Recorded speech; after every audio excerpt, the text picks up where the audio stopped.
Dalam setahun terakhir, telah terdapat deretan bank bangkrut di Indonesia. Lembaga Penjamin Simpanan atau LPS pun telah membayarkan klaim penjaminan simpanan nasabah bank-bank bangkrut itu dengan nilai 329,2 miliar rupiah sepanjang 2023. Berikut petikan wawancara bisnis dengan Purbaya Yudi Sadewa selaku Ketua Dewan Komisioner Lembaga Penjamin Simpanan atau LPS.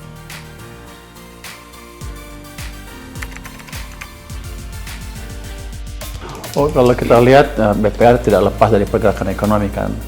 Kalau ekonomi jatuh biasanya BPR juga sama tertekan, ya belum tentu banyak yang jatuh. Tapi ekonominya bagus, BPR-nya juga bagus. Tapi di Indonesia tuh BPR tuh banyak kasus di mana mereka sering kali kinerjanya tidak terikat dengan ekonomi, tapi karena mismanagement aja atau orangnya nggak ngerti tapi dapat izin menjalankan bank. Akhirnya seperti itu. Kalau kita bandingkan sebelum krisis dan setelah krisis, agak mengejutkan sebetulnya. Jadi sebelum 2020 itu rata-rata BPR yang tangani LPS per tahun tuh 7-8. Bank BPR ya, bukan bank BPR, nanti ada yang ribut. Bank BPR, bank kecil ya, bank perekonomian rakyat. Pada waktu krisis hampir nggak ada yang jatuh. 2020 kalau salah nggak ada.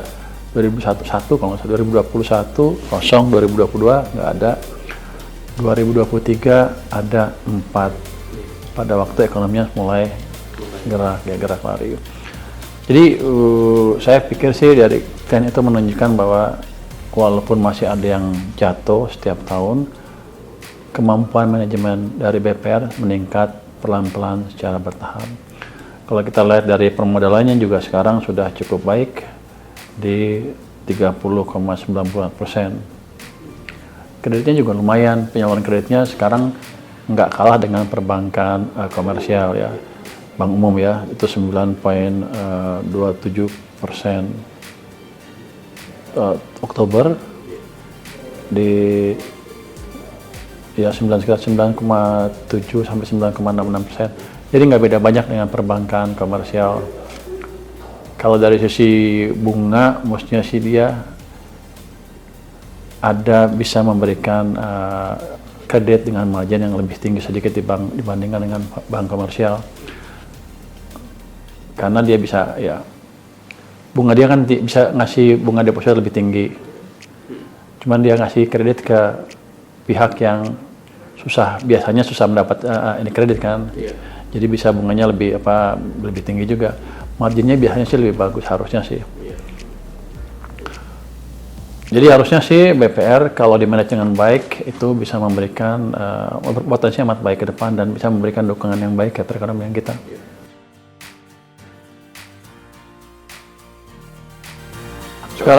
Sekarang kita tahun 2023 ada 4 bank jatuh. yang besar adalah yang Bank KRI Indramayu itu kita keluarin uang hampir 300 miliar lebih, tapi kita tangani dengan cepat. Artinya begitu bank itu dikasih ke kita oleh OJK, kita langsung rapat, akses segala macam, begitu kita simpulkan nggak bisa diselamatkan, lebih baik ditutup dan dibayar. Dalam waktu seminggu tuh uangnya udah keluar ke nasabah. Jadi masyarakat Indramayu senang, malah LPS datang. Jadi hampir semuanya, di atas 99% yang dibayar akhirnya. Jadi kita lihat ya BPR juga sudah lebih disiplin dalam menjalankan aturan atau regulasi yang ditetapkan oleh LPS. Kan kita selalu minta tercatat bunganya tidak di atas tingkat bunga penjaminan dan tidak fraud. Yang 90% rata-rata 99% tadi sudah seperti itu. Jadi saya pikir lebih bagus dibanding sebelumnya. Jadi kita sedang mikir apakah LPS jadi lebih berwibawa atau BPR-nya lebih pintar. Mungkin dua-duanya.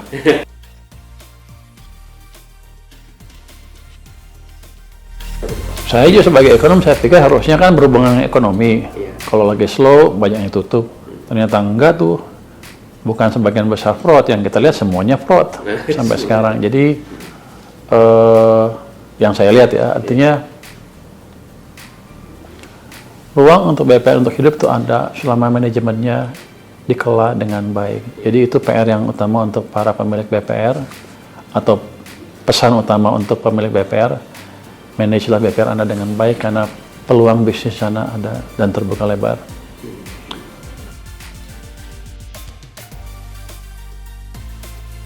Kalau orang di Indonesia kan bilang BPR terlalu kecil, sebagian ekonomi bilang tutup aja. Tapi kalau kita lihat negara Eropa yang paling maju, yang paling besar itu kan Jerman. Saya pernah ke sana, saya tanya ke mereka. Mereka klaim saya duluan malah. Bank-bank kami lebih ke syariah dan bank kecil. Saya bilang, nggak mungkin. Bank kamu kan sebagian besar komersial. Yang kita tahu kan ada Deutsche Bank, ada ini, ada ini. Dia bilang Deutsche Bank tuh dan komersialnya cuma 20% menguasai pasar di sana. Sisanya bank daerah, BPR, community bank dan lain-lain. Tapi Jerman kan menjadi negara dengan sektor finansial terkuat di sana kan. Jadi kalau menurut saya sih selama manajemen BPR-nya diajarin dengan baik, mereka bisa menjalankan disiplin manajemen yang baik dan nggak macam-macam, harusnya ini merupakan kekuatan tambahan buat kita. Karena kan bank-bank komersial tidak bisa menggantikan tengkulak-tengkulak itu kan. BPR biasanya setahu saya lebih dekat dengan orang-orang itu, dengan orang-orang yang membutuhkan cepat, dengan masyarakat bawah yang kecil yang tidak punya akses ke keuangan dengan cepat. Jadi itu nggak apa-apa, bagus, tapi manajemennya diperbaiki. Jangan maling-maling, jangan coba-coba kaya sendiri, pakai uang nasabah untuk kekayaan sendiri atau untuk usaha sendiri. Jadi saya pikir sih ke depan harusnya tetap diperkuat karena kita membutuhkan. Jadi bukan selalu besar itu bagus loh. Kalau kita lihat di Jerman, kecil juga bisa bagus selama manajemennya bagus.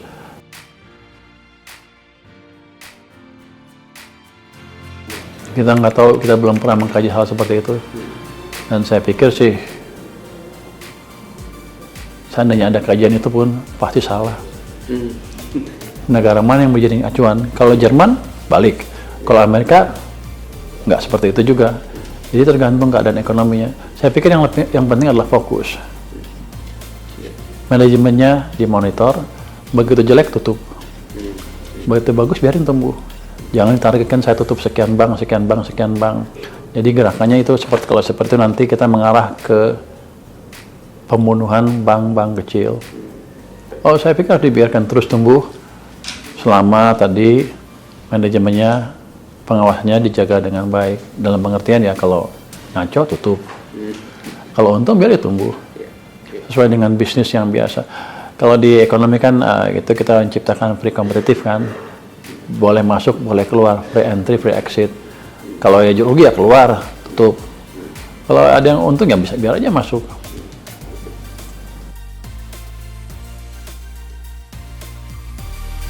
Ya mungkin pertama mula-mula dia berniat baik membantu rakyat, membantu teman-teman sekelilingnya, tapi lama-lama kan uang itu menggoda sekali.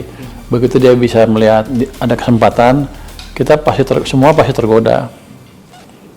Jadi utamanya ya biasanya pemiliknya selalu terlibat tuh kalau ada masalah fraud di BPR. Jadi saya pikir untuk pendirian BPR atau persyaratan kepemilikan BPR harus diperketat dalam pengertian yang punya harus ngerti apa yang akan dibuat dan mungkin ada semacam fit and proper atau standar minimum kualifikasi dia bisa menjalankan itu. Mungkin juga ada surat kelakuan baik atau apalah saya nggak ngerti, tapi integritas si pemilik harus betul-betul dilihat. Cuman kan banyak 1.600 lebih, gimana ngawasinnya? Nah itu perlu dipikirkan cara yang paling tepat, yang baik untuk melakukan hal itu. Kan masuk sekolah aja ratusan ribu kan, bisa dites, bisa ketahuan yang mana masuk, yang mana enggak. Model seperti itu yang mesti dikembangkan.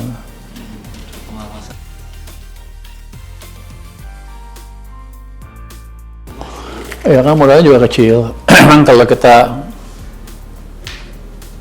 syaratkan SDM-nya mesti level ini semua ya nggak masuk juga. Paling nggak ada syarat minimum yang ditetapkan oleh OJK atau seperti apa. Tapi LPS punya inisiatif. Ini akan diluncurkan ya. Mungkin tahun depan kita akan tahun ini akan mulai studinya, tahun depan akan mulai beli peralatannya. Kita akan membangun infrastruktur IT untuk BPR. Jadi anggarannya ratusan miliar. Jadi bank-bank yang kecil tadi yang nggak punya duit, yang nggak nggak bisa invest IT besar-besaran, bisa pakai itu sebagai backbone. Dan dari situ pun bisa kita monitor, bukan kita monitor, mereka bisa belajar di sistem itu bagaimana memanage yang baik. Jadi harusnya nanti udah lebih mudah bagi mereka untuk memanage banknya, kecuali dia mau maling ya. Kalau maling aja dikasih sistem apa juga tetap maling, nggak bisa. Tapi tanpa itu kan sekarang juga banyak yang jujur-jujur susah berkembang kan. Jadi kita mau lihat BPR bisa lebih bersaing dengan apa? Yang baru-baru bank-bank digital, tapi kita mau lihat BPR lebih kuat dalam hal teknologi. LPS mau ngeluarin uang untuk membiayai infrastruktur IT tersebut. Mungkin tahun pertama berapa 100 bank atau 200 BPR kalau nggak salah. Nanti begitu diiniin. Jadi kalau IT produk IT kan mesti dites dulu. Nah kita tes dulu, terus kita tawarin ke mereka yang mau ikut. Nanti begitu itu ya kita besarin. Dan mungkin kita akan biayai terus.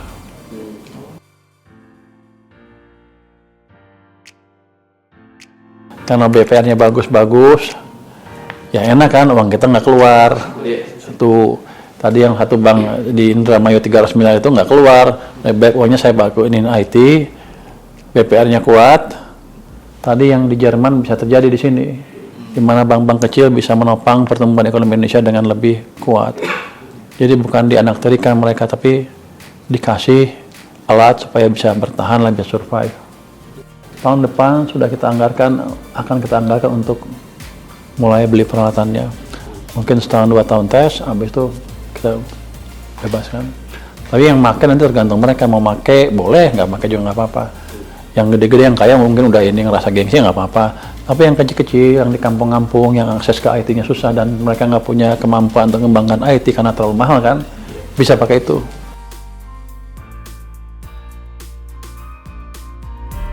Kalau perbankan secara nasional kan ada hubungannya dengan perekonomian ya, bukan BPR ya, semuanya pasti ada hubungan dengan ekonomian. Kita kan ekonominya cenderung melambat kata orang-orang ya, saya nggak tahu, saya bukan ahli amat, tapi katanya 5% aja susah, ini itu. Ya artinya mungkin kondisi akan cukup challenging bagi perbankan untuk tumbuh cepat ya. Saya nggak expect akan ada masalah besar, tapi mereka akan lebih sulit mendapat misalnya pertumbuhan keuntungan seperti tahun 2002-2023 karena ekonomi cenderung melambat kata ahli-ahli itu. Di global pun masih tidak pasti kan, mereka mau nurunin bunga tahun ini apa enggak, ada yang bilang iya, BPT bilang enggak. Dan ini pun walaupun saya lihat reaksi pasar, walaupun sudah ada ekspektasi penurunan bunga berapa kali, ya masih begitu-begitu aja. Masih ada perkiraan ekonomi dunia masih akan gangguan. Cina juga sama kan, walaupun ada diturunkan, ada insentif macam-macam, masih banyak yang meragukan akan efektif enggak, atau apakah akan terlihat dampaknya secara penuh di 2024. Jadi 2024 ini amat challenging untuk perbankan. Ini bukan berarti buruk ya, jadi harus cerdik aja ketika melakukan kredit, analisa kreditnya yang bagus, termasuk BPR tadi, sehingga kondisinya kalau memburuk pun tidak menyebabkan mereka mengalami loss yang terlalu signifikan. Tapi kalau saya lihat sih, kalau kebijakan moneter dan fiskalnya betul, harusnya nggak ada masalah. Di atas 5% juga bisa, mungkin 6%, 7% juga bisa, kalau polisinya betul.